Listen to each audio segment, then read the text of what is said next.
Assalamualaikum warahmatullahi wabarakatuh. Waalaikumsalam warahmatullahi wabarakatuh. Yang saya hormati dosen pembimbing mata kuliah material teknik Pak Karnadi STMT. Yang saya banggakan kepada teman-teman sekalian. Perkenalkan, nama saya Zaki Hanif sebagai moderator. Ada pemateri yaitu ada Oriza, Armanda, dan Rido. Alhamdulillah pada siang hari ini dari kelompok 5 akan membahas review jurnal tentang tinjauan penerapan material perubahan fasa dalam tangki air. Ada beberapa poin yang akan disampaikan, yaitu pengertian, jenis-jenis PCM, metodenya, contoh gambar, dan kesimpulan. Baik teman-teman, langsung saja kita mulai. Selanjutnya adalah penyampaian materi. Saya persilakan untuk Armanda untuk membacakan materi yang pertama.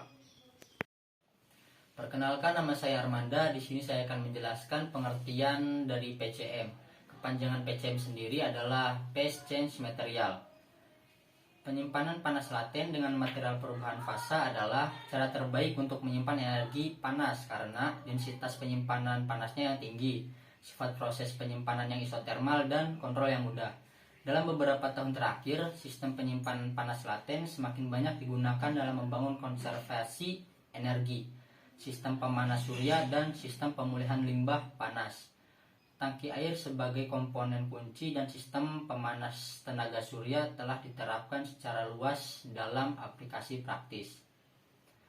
Keuntungan dari pemanas matahari adalah bersih dan aman. Sedangkan kerugiannya adalah ketidakstabilan dan offset karakteristik beban bangunan dan radiasi per jam. Sebagai negara dengan pertumbuhan ekonomi yang pesat dan konsumsi energi yang besar setiap tahunnya, Cina harus menghadapi masalah kekurangan energi dan meningkatnya pencemaran lingkungan. Ini dapat secara efektif mengurangi tekanan sumber daya dan mengurangi pencemaran lingkungan secara bersamaan jika energi primer diganti dengan energi bersih. Sebagai representasi energi bersih, energi surya telah menjadi isu sentral dalam bidang pengembangan dan pemanfaatan energi. Keuntungan dari pemanas matahari adalah bersih dan aman, sedangkan kerugiannya adalah ketidakstabilan dan offset karakteristik beban bangunan dan radiasi per jam. Oleh karena itu, tangki air penyimpanan panas tambahan diperlukan untuk menyimpan energi. Tetapi tangki penyimpanan panas tradisional memiliki masalah dalam menempati area yang luas dan kehilangan panas yang serius. Itu tidak hanya dapat mengurangi volume tangki air, tetapi juga menyerap dan melepaskan panas secara terus-menerus karena PCM dapat mentransfer panas secara stabil.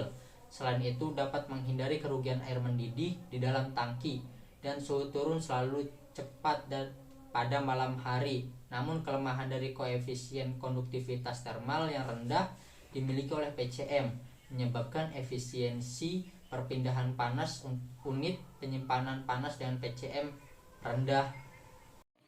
Poin yang kedua adalah perbandingan PCM organik, PCM anorganik, dan eoteknik. PCM organik memiliki keuntungan. Yang pertama, pendinginan rendah. Yang kedua, stabilitas kimia dan termal. Yang ketiga, panas fusi tinggi dan tidak korosif. Yang keempat, ketersediaan dalam rentang suhu yang besar. PCM organik juga memiliki kekurangan, antara lain konduktivitas termal rendah, entalpi perubahan fasa lebih rendah, perubahan volume relatif besar, dan keempat, mudah terbakar. Sedangkan PCM anorganik memiliki keuntungan. Yang pertama, konduktivitas termal yang tinggi. Yang kedua, entalpi perubahan fasa lebih besar. Dan yang ketiga, perubahan volume dan biaya rendah. Sedangkan kekurangannya adalah undercooling dan korosi. Yang kedua, pemisahan fase. Dan ketiga, kurangnya stabilitas termal. Sedangkan PCM eoteknik memiliki keuntungan. Yang pertama, kepadatan penyimpanan termal volumetrik tinggi. Dan yang kedua, temperatur leleh yang tajam. Kekurangannya yaitu konduktivitas termal rendah dan korosi pada suhu yang tinggi. Selanjutnya akan dilanjutkan oleh Nur Oriza. Perkenalkan, nama saya Nur Oriza Hanif, akan melanjutkan presentasi dari Armanda. Di poin ini ada metode.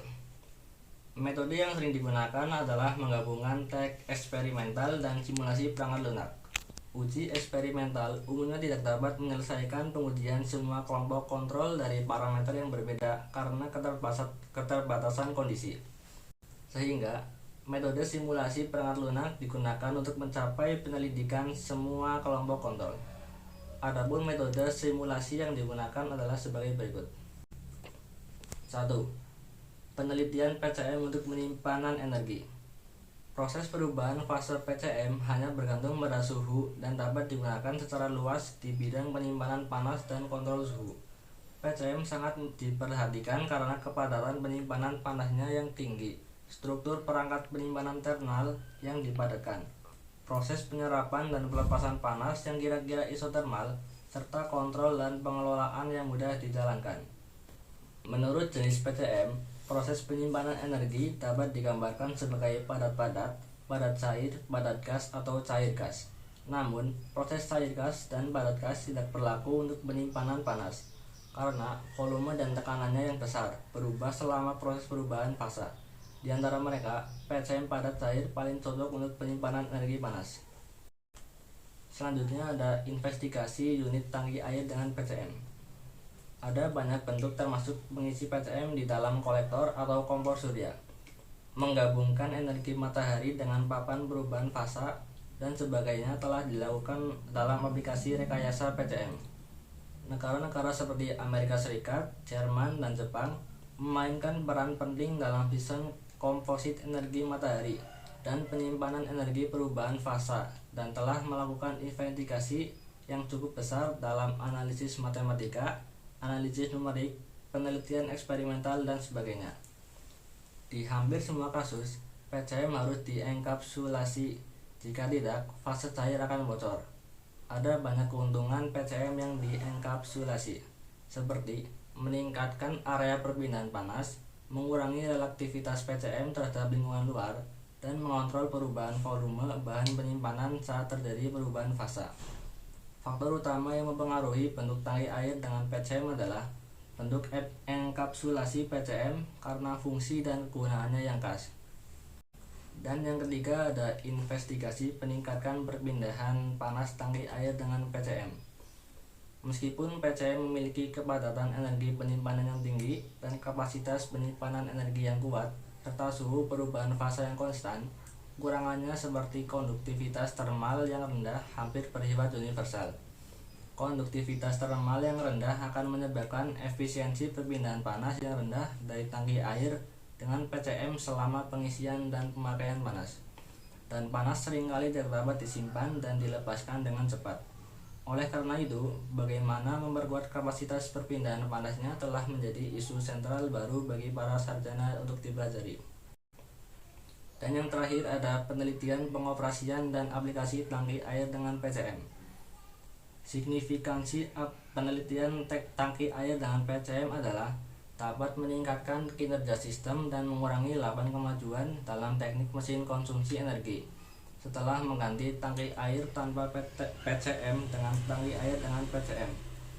Hasil investigasi dari penelitian di mana tangki air dengan PCM dipisahkan dapat diterapkan pada sistem penyimpanan panas perubahan fase. Oleh karena itu, hanya jika tangki air penyimpanan panas dengan PCM dimasukkan ke dalam pengoperasian sistem pemanas secara keseluruhan, ini dapat memberikan referensi terbesar untuk proyek tersebut. Yang selanjutnya ada contoh gambar wadah PCM. Yang pertama, wadah PCM persegi panjang. Keuntungannya yaitu 1. Proses pembuatan sederhana. Dan yang kedua ada ruang kecil yang ditempati. Adapun kekurangannya yaitu tingkat kehilangan panas yang tinggi. Yang kedua, konsentrasi tegangan termal. Dan yang terakhir ada terjadi fenomena kebocoran. Yang kedua ada wadah PCM berbentuk silinder. Keuntungannya yaitu meningkatkan aliran fluida dan tingkat pengisian PCM yang tinggi. Sedangkan kekurangannya yaitu proses pembuatannya yang rumit. Yang ketiga ada wadah PCM berbentuk bulat. Keuntungannya yaitu 1.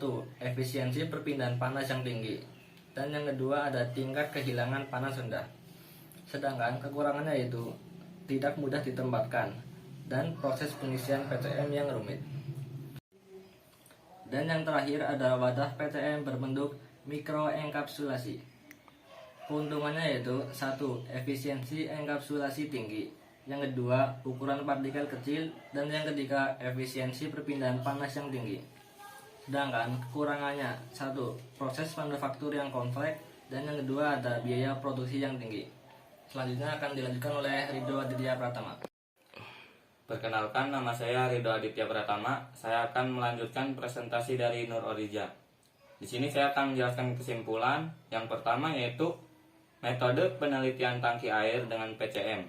Meskipun simulasi CFD membutuhkan sumber daya komputasi yang kuat dan kondisi batas yang terperinci, hasilnya konferensif dan dapat diandalkan jika domain dimodelkan dengan baik dengan kondisi batas yang akurat. Namun, dibandingkan dengan simulasi CFD, ini adalah cara yang efektif untuk mempercepat proses perhitungan dan meningkatkan efisiensi perhitungan untuk disimulasikan dengan model numerik dalam perangkat lunak pemrograman. Yang kedua yaitu PCM. Sebagian besar garam hidrat anorganik bersifat korosif dan ada kerugian dari supercooling dan pemisahan fasa selama perubahan fasa. Ada juga beberapa kekurangan dalam jenis PCM organik pada cair seperti konduktivitas termal yang rendah dan entalpi perubahan fasa yang membatasi aplikasi praktisnya. Mempelajari PCM baru seperti PCM komposit, MEPCM, dan NEPCM akan menjadi arah investigasi utama di masa depan.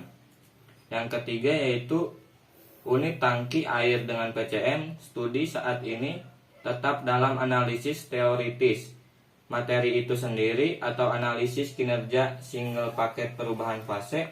Oleh karena itu, untuk memilih bentuk tangki air dengan PCM yang sesuai dalam proyek dan untuk mempromosikan penerapan tangki air dengan PCM, penelitian lebih lanjut harus memberikan prinsip pemilihan yang jelas serta berbagai bentuk perbandingan dari aspek teknik yang sebenarnya. Terima kasih, saya akan lanjutkan ke moderator. Terima kasih untuk pemateri telah menyampaikan materi tentang tinjauan penerapan material perubahan fasa dalam tangki air. Demikian dari kelompok kami. Saya sebagai moderator, mohon maaf atas kekurangannya dan terima kasih untuk perhatian. Wassalamualaikum warahmatullahi wabarakatuh.